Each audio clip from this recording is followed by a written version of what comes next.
که ته غواړې پوه شې چې د الله تعالی د وجود قدرت او رحمت دومره ستر دلیلونه زموږ په شاوخوا کې څه دي، نو دا آیات په ډېر غور واوره، ځکه الله تعالی موږ ته په ځمکه، اسمان، شپه او ورځ او باران کې خپل لوی قدرت راښیي. بسم الله الرحمن الرحيم. ده سورة البقرة يوصل تلوش بيت نمبر آيات.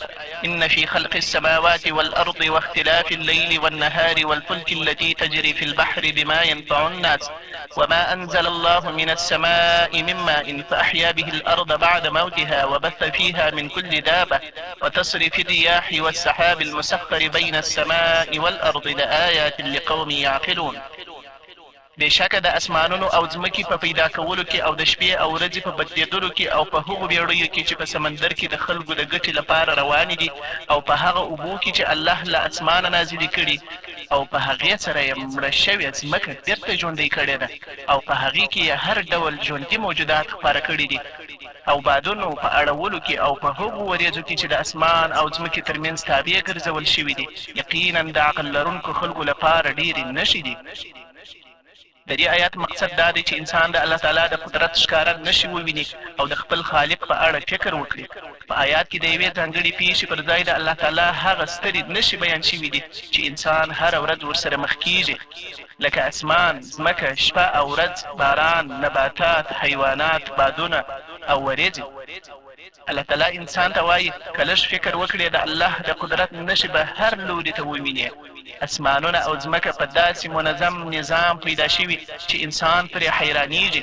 شپه راځي، بیا ورځ راځي، باران اوري او مړه ځمکه په شنو بوټو ژوندۍ کیږي. په سمندر کې لویې بیړۍ د خلکو د ګټې لپاره روانې دي، بادونه د الله په امر حرکت کوي او وریځې د ځمکې پر سر ګرځي او باران ورڅخه اوري. دا آیات په پای کې الله تعالی داسې فرمایي: لآیات لقوم یعقلون. په دې ټولو کې د هغو خلکو لپاره نښې دي چې عقل کاروي، یعنې یوازې په سترګو لیدل کافي نه دي، فکر کول هم ډېر ضروري دی. د الله تعالی د قدرت سترې نښې موږ په خپل چاپېریال کې هره ورځ وینو. باران د الله تعالی لوی نعمت دی. د طبیعت په نظام کې ژور فکر د ایمان د پیاوړتیا سبب ګرځي. انسان باید د الله تعالی په نعمتونو شکر وباسي. قرآن انسان فکر کولو او عقل کارولو ته هڅوي. ګرانو مسلمانانو، کله کله موږ د الله تعالی نعمتونه دومره عادي ګڼو چې د هغوی عظمت رانه هیر شي. هر سهار چې لمر راوخیږي موږ یې وینو، هره شپه چې تیاره شي موږ یې وینو. باران اوري، هوا بدلیږي، بوټي شنه کیږي او ژوند روان وي. خو ایا موږ کله د دې ټولو تر شا د الله تعالی په قدرت فکر کړی دی؟ الله تعالی په دې آیات کې موږ ته وایي چې د اسمانونو او ځمکې په پیدا کولو کې، د شپې او ورځې په بدلېدو کې، د باران په نازلېدو کې، د بادونو په حرکت او د وریځو په ګرځېدو کې د الله تعالی سترې نښې شته.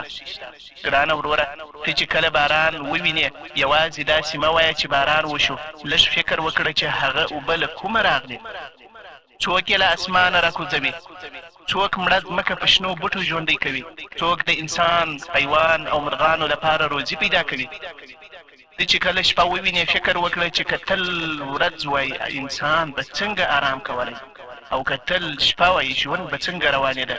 د شپې او ورځې دا منظم بدلون د الله تعالی د حکمت یو ستره نښه ده. موږ ډېر وخت د دنیا په مصروفیتونو کې داسې ډوب شو چې د خپل خالق نښې رانه هېرې شي. موبایل، پیسې، کاروبار او د دنیا اندېښنې مو دومره مصرفوي چې د اسمان په لور د فکر کولو وخت نه راته پاتې کېږي. خو قرآن موږ راویښوي او وایي فکر وکړئ. که زړه دې سخت شوی وي د الله په مخلوقاتو کې فکر وکړه. که ایمان دې کمزوری شوی وي د الله نعمتونه وشمېره. که د ژوند له ستونزو ستړی یې اسمان ته وګوره او په زړه کې ووایه هغه رب چې مړه ځمکه په باران ژوندۍ کوي، ستا مړ زړه هم د ایمان په نور ژوندۍ کولی شي. نو راځئ چې له نن څخه د الله تعالی نعمتونه په غفلت سره ونه ګورو، بلکې په فکر، شکر او ایمان یې وګورو. د باران په هر څاڅکي د الله رحمت ووینو، د شنې ځمکې په هر بوټي کې د هغه قدرت ووینو، د شپې او ورځې په هر بدلون کې د هغه حکمت ووینو. الله تعالی دې موږ له هغو کسانو څخه وګرځوي چې د هغه په نښو کې فکر کوي.